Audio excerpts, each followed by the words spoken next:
गुरु महाराज, स्वीकार करो मेरा प्रणाम। श्री श्री परमहंस योगानंद जी की जय हो। योगी कथामृत परिच्छेद 47। मैं पुनः पश्चिम लौटा।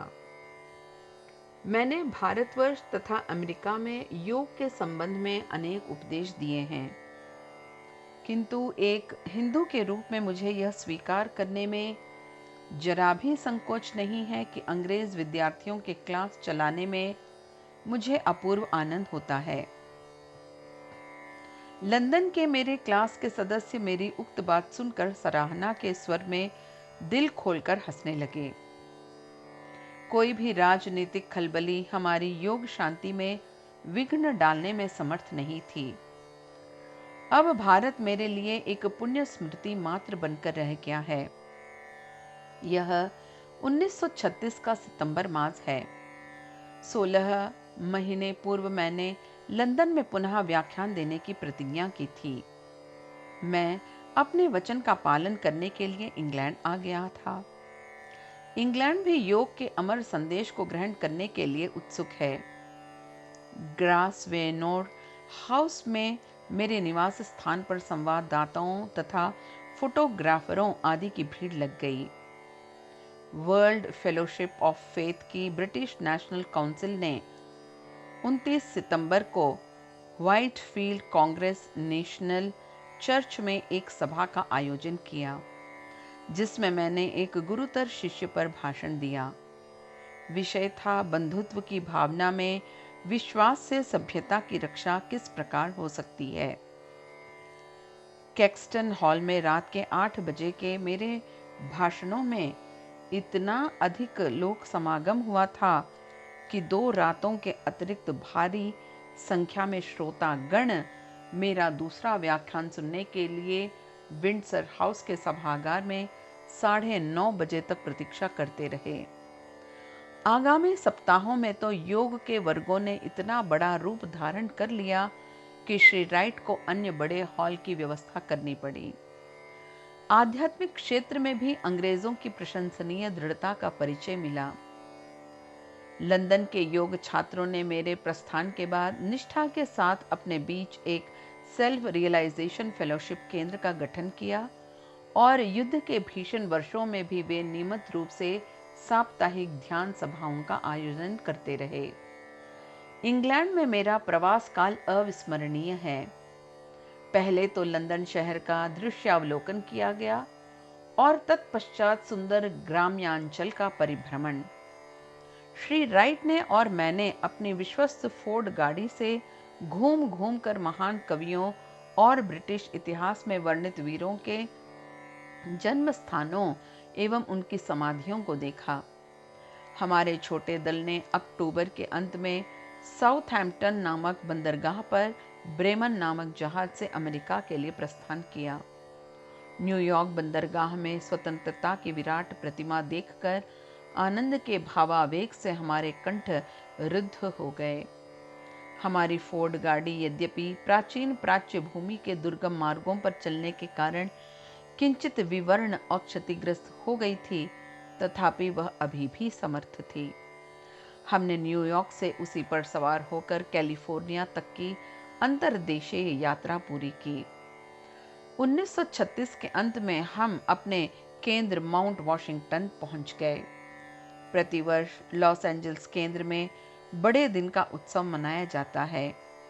इस अवसर पर 24 दिसंबर को 8 घंटे तक सामूहिक ध्यान और दूसरे दिन 25 दिसंबर को भोज का आयोजन किया जाता है। इस वर्ष के उत्सव में भाग लेने और 3 विश्व यात्रियों के पुनः घर लौट आने पर स्वागत करने के लिए दूर दूर से परम प्रिय मित्रों तथा छात्रों के आ जाने से काफी उत्साह आ गया था। बड़े दिन के भोज में 15,000 मील से इस शुभ अवसर के लिए लाए गए पदार्थों का समावेश था। कश्मीर से गुच्छे, डिब्बाबंद रसगुल्ला और आम का रस, पापड़ और आइसक्रीम को सुगंधित करने के लिए केवड़ा जल। संध्या समय हम लोग एक विशाल क्रिसमस वृक्ष को घेर कर बैठ गए। निकटस्थ अग्निकुंड में साइप्रस की सुगंधित लकड़ी जल रही थी और उसकी सुगंध हवा में फैल रही थी। उपहार वितरण का समय आ गया। फिलिस्तीन, मिस्र, भारत, इंग्लैंड, फ्रांस, इटली आदि विश्व के सुदूर देशों से लाई गई नाना प्रकार की वस्तुओं का उपहार।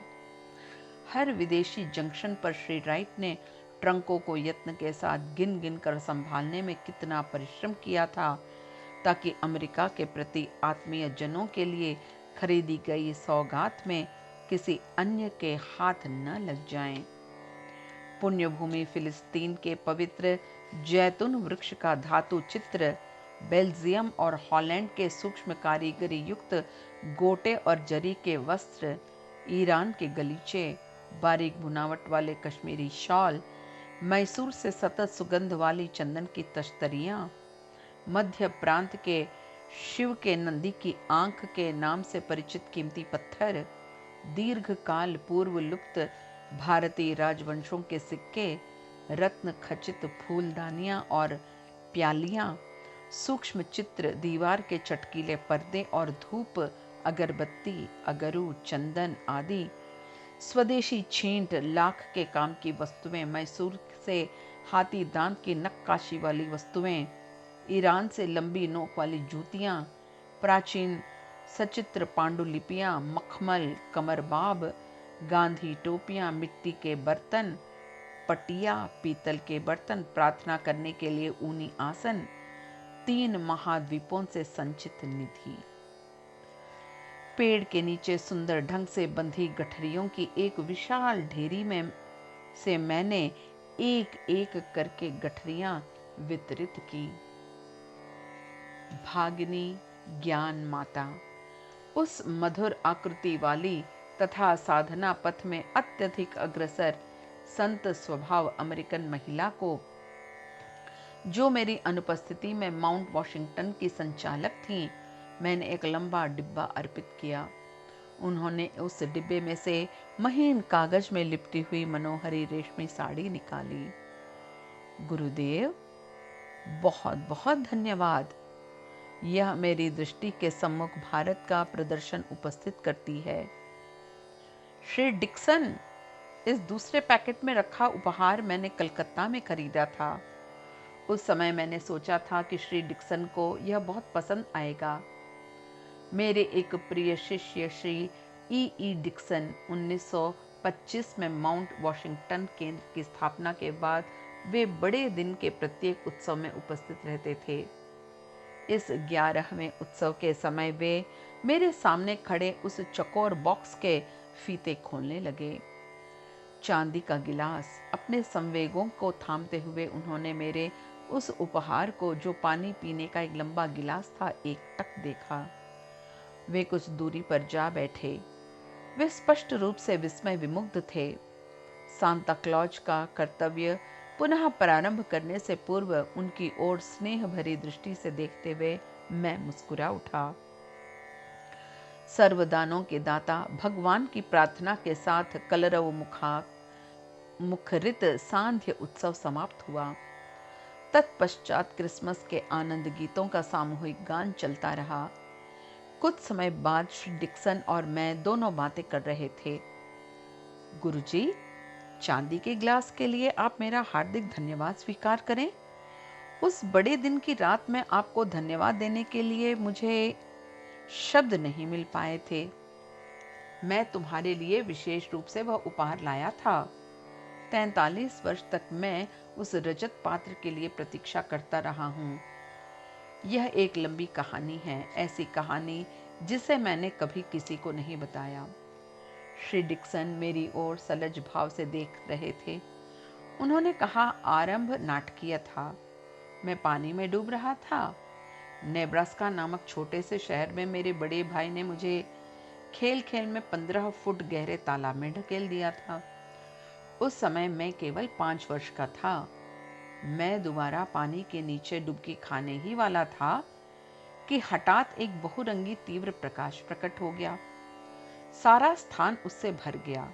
उस प्रकाश के बीच एक मानव आकृति थी, प्रशांत दृष्टि और उभय प्रदायिनी हंसी। मेरा ईश्वर तीसरी बार पानी में डुबकी ही खाने वाला लगा था। तभी मेरे भाई के एक साथी ने पास में खड़े एक वृक्ष की कोमल डाली को इस प्रकार नीचे झुका दिया कि वह मेरी पकड़ में आ गई। लड़कों ने मुझे पकड़कर जल से निकाल लिया और किनारे पर रखकर प्राथमिक उपचार करके मुझे ठीक कर दिया। 12 वर्ष बाद 17 वर्ष की आयु में मैं अपनी मां के साथ शिकागो गया। यह 1893 ईस्वी की घटना है।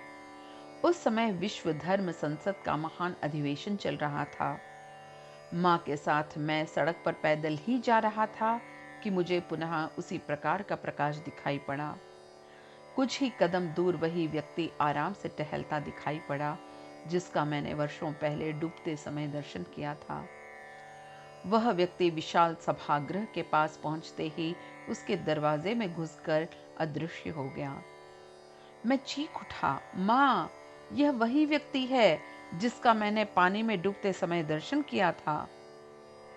मां और मैं झटपट सभागृह में जा पहुंचे। उक्त व्यक्ति व्याख्यान मंच पर बैठा हुआ था। हमें यह ज्ञात होते देर नहीं लगी कि वे भारत के स्वामी विवेकानंद हैं। मैं उनकी वक्तृता अत्यंत हृदयग्राही थी। उनका व्याख्यान समाप्त होने के बाद उनके साथ साक्षात्कार करने के लिए मैं आगे बढ़ा।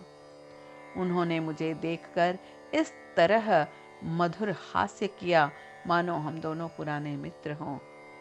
उस समय मैं इतना छोटा था कि हृदय का भाव कैसे व्यक्त करूं? यह ज्ञात नहीं था, पर मन ही मन में यह आशा संजोए हुए था कि वे मेरे गुरु बनना अवश्य स्वीकार कर लेंगे। उन्होंने मेरे मन की बात पढ़ ली। स्वामी विवेकानंद ने अपनी सुंदर और हृदय भेदी दृष्टि से मेरे नेत्रों में देखते हुए कहा, नहीं बेटा, मैं तुम्हारा गुरु नहीं हूं। तुम्हारे गुरु बाद में आएंगे। मैं तुम्हें चांदी का एक गिलास देंगे। इसके बाद उन्होंने तनिक रुक कर साहास्य कहा, उनसे तुमको उससे कहीं अधिक ज्ञान रूपी आशीर्वाद प्राप्त होगा, जितना वहन करने में तुम इस समय असमर्थ हो। श्री डिक्सन जी का कथन जारी रहा। चंद दिनों के बाद ही मैं शिकागो से लौट आया। महान विवेकानंद का मैं पुनः दर्शन नहीं कर सका, किंतु उनके द्वारा उच्चरित एक एक शब्द मेरी अंतःचेतना में अमिट रूप से अंकित हो गई। वर्ष पर वर्ष बीत गए, पर मेरे गुरु का आगमन नहीं हुआ। 1925 ईस्वी में एक दिन रात को मैंने हृदय से प्रार्थना की कि भगवान मेरे गुरु के मेरे पास भेज दो। कुछ ही घंटों बाद संगीत का मधुर स्वर सुनकर मेरी नींद खुल गई। बांसुरी एवं अन्य वाद्य वृंद के साथ स्वर्गीय देवदूतों का एक दल मेरे नेत्रों के समक्ष आविर्भूत हो गया। मधुर संगीत लहरी से वायुमंडल को गुंजित करके देवदूतों का दल धीरे धीरे अदृश्य हो गया। दूसरे दिन सायंकाल पहली बार मैंने यहाँ लॉस एंजल्स में आपका व्याख्यान सुना और तब मैं जान गया कि मेरी प्रार्थना स्वीकृत हो गई है। एक दूसरे को देखते हुए हम दोनों ने मौन हास्य किया।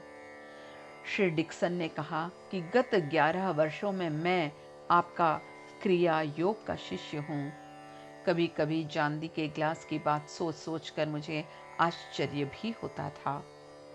मैंने अपने मन को समझा लिया था कि स्वामी विवेकानंद के शब्द रूपक मात्र हैं, किंतु बड़े दिन की उस रात को जब क्रिसमस वृक्ष के पास आपने मुझे वह छोटा सा बॉक्स दिया, तब अपने जीवन में तीसरी बार मुझे उस तीव्र प्रकाश के पुनः दर्शन हुए। दूसरे ही क्षण मैं अपने गुरु के उस उपहार को देख रहा था जिसे स्वामी विवेकानंद ने 43 वर्ष पहले ही देख लिया था। चांदी का गिलास।